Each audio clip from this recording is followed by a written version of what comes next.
Coming up next, John Fisher from New York.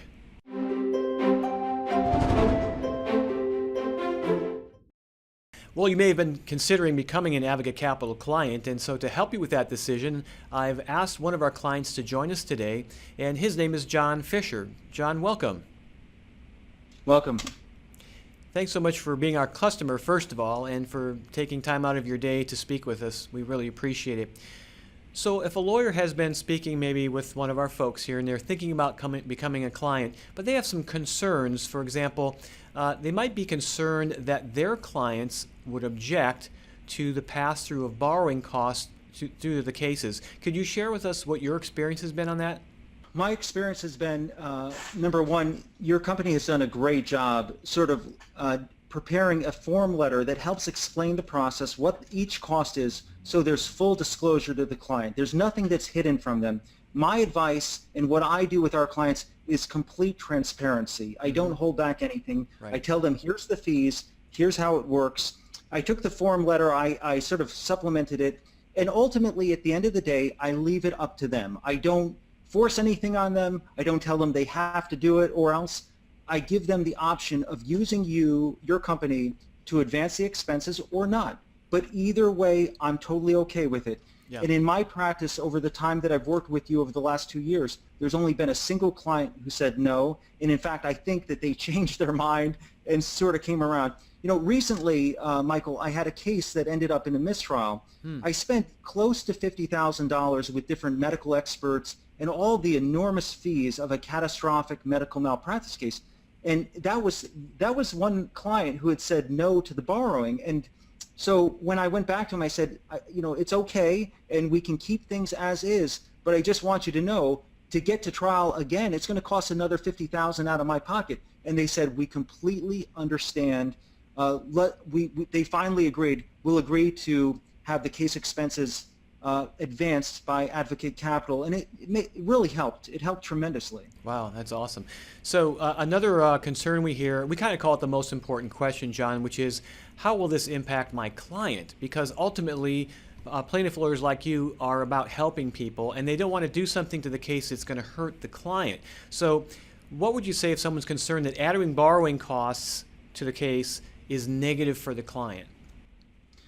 The way that I explain it is that as a plaintiff's law firm, there is a finite amount of money that we have to invest in the case. Right. The insurance bar and the doctors who I battle with, they don't have a finite amount of money. They have unlimited resources and funds to fight the battle. Yes. And they're going to throw everything that they've got at you. Yep. And unless we're prepared to spend top dollar for the premier experts in the country, then our client isn't going to get justice. Yes. So in my mind, and what I explain to clients is, look, it's not a problem for me financially funding your case, but you have to understand, yours is not the only case that I have. Right. Right now I have 19 active cases. The lowest expenses that I would have on a case is about 15 to 20,000, with a high end of about 150, sometimes as high as 200,000. Mm-hmm. And when you're dealing with those kind of numbers and 19 active cases, that gets really expensive quick.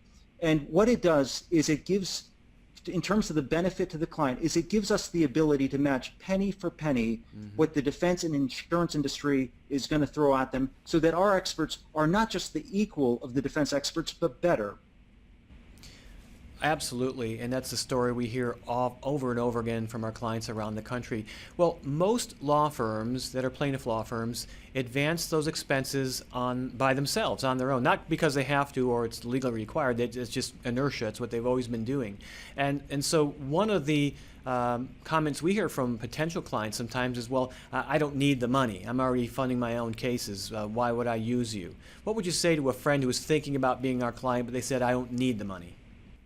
Well, I would tell them exactly what you wrote in your book, which is, if you had a sort of a huge basket of cash, would you just take that cash, let's say it's $100,000, put it under your bed and leave it there for 3 years with zero interest?